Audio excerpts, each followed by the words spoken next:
저희 세션이 가지고 있는 의미는 좀 특별하다고 말씀드릴 수가 있겠는데요. 2019년 워싱턴에서 위민크로스 DMZ와 여성평화운동 네트워크가 함께 시민 공공외교의 큰 역사적인 사례를 만들었었는데요.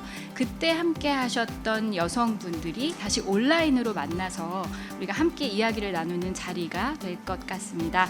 가장 먼저 WPS의 여성 평화 안보 대사를 임명을 해서 여성의 참여에 대해서 보다 더 확고하게 해야 할 것이 필요할 것이며, 또한 적어도 30% 이상이 여성으로 대변될 수 있는 협상팀이 구성되어야 한다. 그리고 세 번째로는 시민사회가 공식적인 평화 프로세스에 참여를 할 수 있도록 하여서 여성이 독자적인 대표성을 가질 수 있도록 하여야 한다. 여성들이 이 프로세스를 설계할 때부터 참여를 해야 한다는 것입니다. 그러니까 프로세스가 다 설계된 다음에 투입이 되면은 역할이 제한될 수밖에 없습니다. 지금은 단절되어 있지만 향후 북측 여성들과의 대화와 협력 그리고 교류를 준비하는 일 또한 필요합니다. 그래서 이러한 노력들을 통해서 북한 여성들과의 신뢰를 구축하고 협상 테이블에 각계 각층이 참여할 수 있도록 하겠습니다. 여성들의 목소리가 단지 의견이 아니라 행동이 되도록 노력을 멈추지 않겠습니다. 저는 이 과정에서 여성들의 의미 있는 참여가 이루어질 때 비로소 한반도에 항구적이고 영속적인 평화를 가져올 수 있으리라 굳게 믿습니다. 공공외교, 시민사회가 참여하는 외교가 프로젝트성에 그치고 일부의 예산을 지원하는 것에 그치는 것들이 아니라 동등한 파트너로서 때로는 정책의 우선순위나 정책의 방향까지 정할 수 있을 만큼의 그리고 올해 지난 8월 31일입니다. 경기 여성 평화 심포지엄을 열어서 여기에서 평화와 안보, 통일 정책에 관한 여성 참여 확대의 당위성을 재확인하면서 동시에 지역에서 할 수 있는 지역에서의 어떤 의제 선언을 하는 데까지 저희가 활동을 이어오고 있습니다.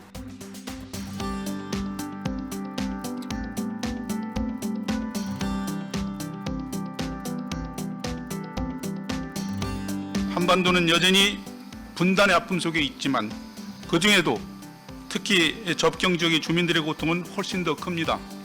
생존의 문제이기 때문에 그렇습니다. 상시적 위험 속에 살고 있는 남북 접경 지역 주민들의 삶의 관점에서 위험 요인들을 살펴보고 평화와 안전의 대안을 찾고자 본 세션을 준비했습니다. 전쟁으로 이루는 과정에서 군사화되는 것을 막고 또 평화적 생존권을 평화적 생존의 위협을 방지하기 위해서 적극적으로 지역 주민들이 이 평화적 생존권의 개념을 발전시켜 나갈 필요가 있고, 적대성과 전쟁을 촉발시킬 수 있는 이와 같은 인권 활동은 결코 장기적으로 인권에 도움이 되지가 않습니다. 그리고 장기적으로 이와 같은 접경 지역의 그 긴장과 남북한 간의 긴장의 그 해결책은 평화 프로세스를 지원을 하는 것이고, 이를 통해서 항구적인 평화 체제를 구축을 하는 것입니다. 지뢰 문제는 진짜 앞으로도 진짜 남북이 평화가 되고 통일이 온다 그래도 끝까지 남아있을 문제가 아닌가. 그래서 이 지뢰 문제는 굉장히 마을 사람으로서 또는 국민으로서 좀 심각하지 않을까 앞으로도. 그런 차원에서 저는 유엔사 문제를 해결하기 위한 민, 관, 그리고 학계까지 참여하는 민관학 워킹그룹 회의 같은 것들을 저는 빠르게 만들어내서 이 문제를 어떻게 합리적으로 풀어갈 것인가에 대해 보다 더 책임있고 적극적인 논의나 노력이 필요한 시점이 와 있다라고 생각을 합니다. 저는 이시우님께서 얘기를 하신 것처럼 평화적 생존권이라는 것은 이 지역의 주민들에게 매우 중요한 권한이라고 생각합니다. 특히나 유엔사와 관련된 문제라든지 혹은 제재의 문제라든지 특히나 2026년 이후의 극단적인 제재와 관련된 문제들을 해결하는 것이 우선순위가 되어야 된다고 생각합니다.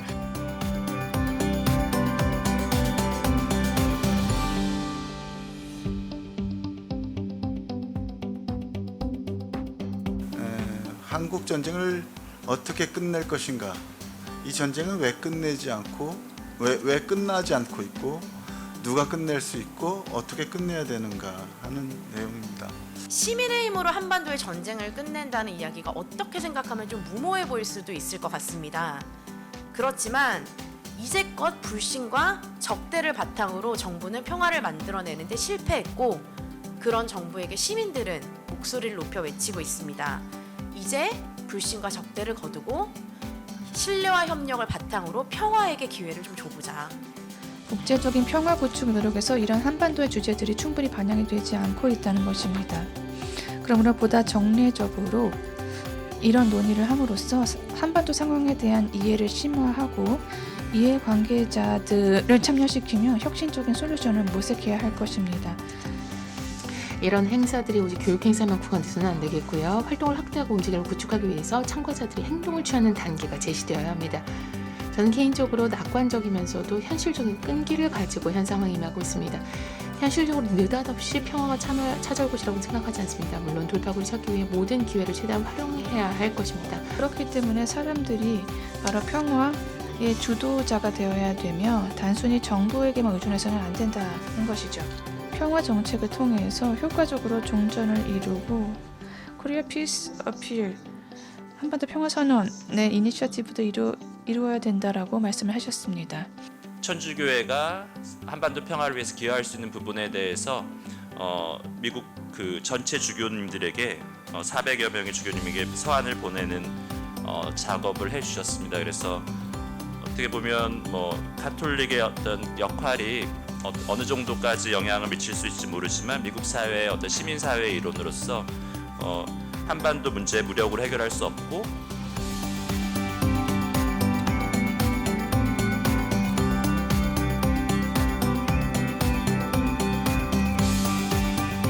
미군기지와 주민의 삶 문제점과 해결 방향 세션 진행하겠습니다.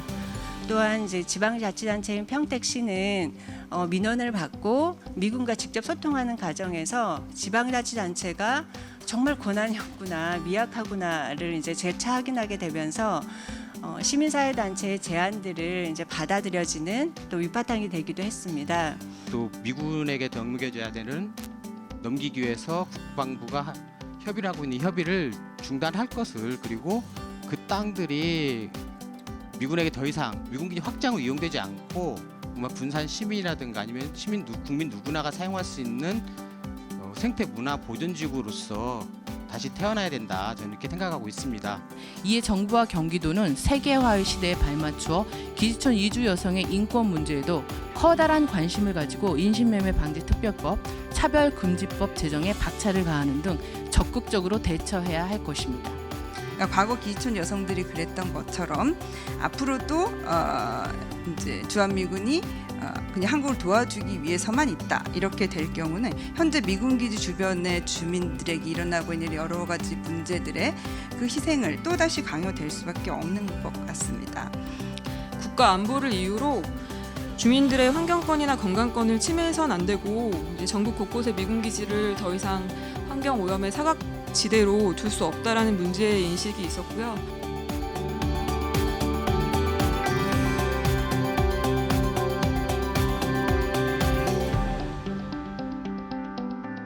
이번 세션의 주제는 한반도 비핵지대와 군축입니다.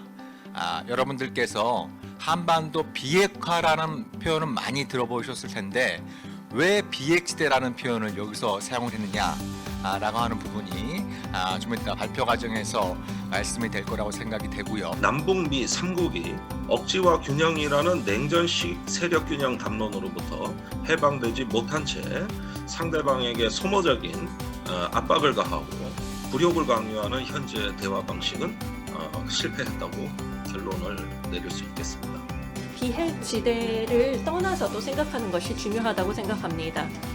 여태까지 저희는 협상을 계속해서 반복을 해왔습니다. 하지만 이런 협상을 통해서 우리가 냉전 이후의 모델을 이루는 데 성공하지 못했습니다. 그렇기 때문에 좀 더 다른 발상을 해서 지역적인 문제를 좀 간접적으로 해결하는 것을 먼저 해야 된다고 생각합니다. 지뢰를 민간이 제거할 수 있는 기본 법을 만들어야 하고 그리고 아이마스를 준용을 해서 우리나라에서도 충분히 지뢰지대를 해제할 수 있고 이 땅을 국민들에게 돌릴 수 있다라고 말씀을 드리고 싶습니다. 저와 같은 젊은 층들이나 저보다 더 어린이 젊은 층들은 비핵지대에 대해서 그렇게 관심이 없게 됩니다. 따라서 우리는 이런 논의들을 시민사회뿐만 정치적인 소수의 전문가들의 영역뿐만 아니라 그것을 조금 더 확장시켜서 비핵이 우리 삶의 아주 중요한 가치다라고 하는 것을 한 사람 한 사람에게 조금 더 전파하고 확장시켜야 될 필요가 있다고 생각합니다. 지금 중국이 가지고 있는 대북한에 대한 영향력을 확보하면서 이런 비핵지대 논의를 볼 것이라고 해석할 수 있겠습니다. 존재하지 않는 비핵화의 정의와 목표를 가지고 해낼 것이 아니라 이미 국제적으로 존재하는 뉴클리어 웨폰 프리 존, 즉 비핵지대를 한반도 비핵화의 정의와 목표로 삼자 라는 것이 기본적인 문제의식입니다.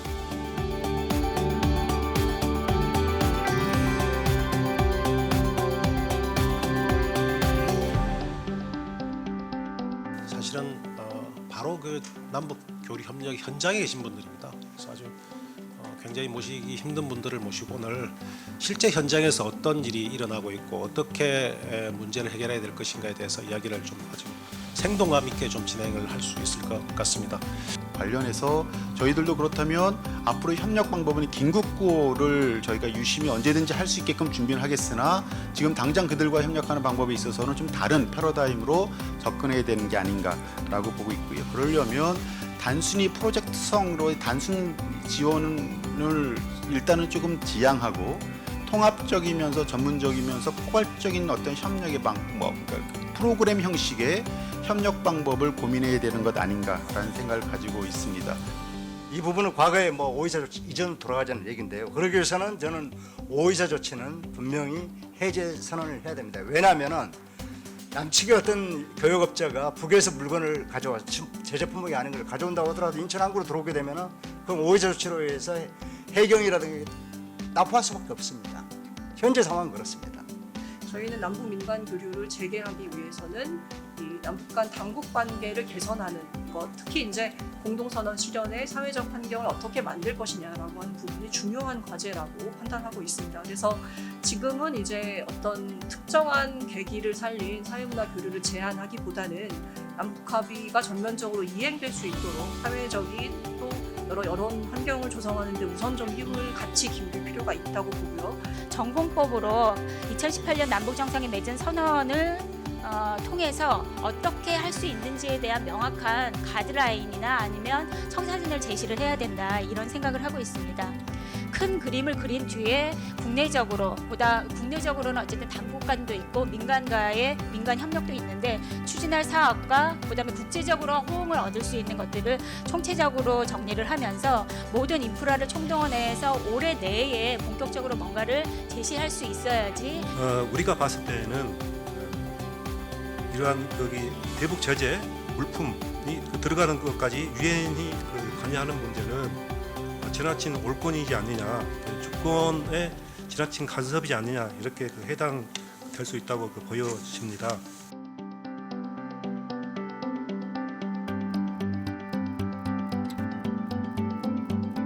선비핵화 후 평화도 안 되고, 그랬다고 해서 미국이 선평화 후 비핵화를 해줄 리도 없으니까 양자 사이에서의 균형을 맞추는 동시 행동 조치를 해나가는 것이 바람직하다, 이렇게 생각하고 있습니다. 또 비핵화와 평화 체제에 대해서 이야기를 할 때 사실 상당히 많은 분야 그리고 여러 가지 요소들이 포함이 됩니다. 생화학 무기라든지 사이버 공격이라든지 이런 여러 가지 주제들에 대해서도 저희가 다뤄야 합니다. 그러니까 궁극적으로 우리가 원하는 어떤 평화 체제가 무엇인지에 대해서도 좀 더 자세하게, 따라서 평화 아니면 전쟁 이런 식으로 할 것이 아니라 우리가 어느 날은 왕이었다가 또 모든 날은 비핵화를 통해서 북한을 완전히 와해시키고자 하는 그러한 태도가 있었다면 이것이 과연 평화 체제로 가는 과정일까요? 아니면 현재 있는 그러한 캠페인을 통해서 우리가 많은 지지하는 이니셔티브가 있기 때문에 이와 같이 하여서 이런 비핵화가 적대시하는 모습이 아니다라는 것과 또한 남북한 간의 포용 정책을 통해서 한반도의 비핵화를 이루면서 여러 가지를 할 수가 있을 것입니다. 제임스 매티스 국방장관하고 대화하는 과정에서 나온 근데 제가 제가 이제 정부에 있을 때 뭐 작게 5027 그리고 5029라는 것까지 이제 물론 그건 작게화되지 않았습니다만 제가 있을 때 그 관여했는데 거기에 그런 내용이 있다라는 걸 알지 못했습니다. 소위 국민적인 중지와 합의도 모으고 그다음에 여러 뜻 있고 능력 있는 사람들의 지혜를 모아서 어떻게 하면 미국, 중국하고 다 더불어 같이 가느냐 하는 그런 전략을 모색해야 될 거라고 봅니다. 여러분 지금 북한과 의료 협력을 하는 것은 의료는 뭡니까? 그건 인도주의적인 사안이잖아요. 북한에 예를 들어서 병원을 갖다가 지어주거나 의료기기를 갖다 보내주는 거는 그건 사실은 이 북한 주민들의 최소한의 삶의 안정을 위한 것이란 말이죠. 인도주의입니다. 북한을 대할 때에 하나의 남한이 팀으로서 먼저 양보를 얻어내고 그리고 또 남북 간의 대화로 끌어낼 수 있어야 한다라고 말씀해 주셨기 때문에 그것이 굉장히 좋은 교훈이라고 생각을 합니다. 모든 여러분들께서 이번 세션을 잘 즐기셨기를 바랍니다. 감사합니다.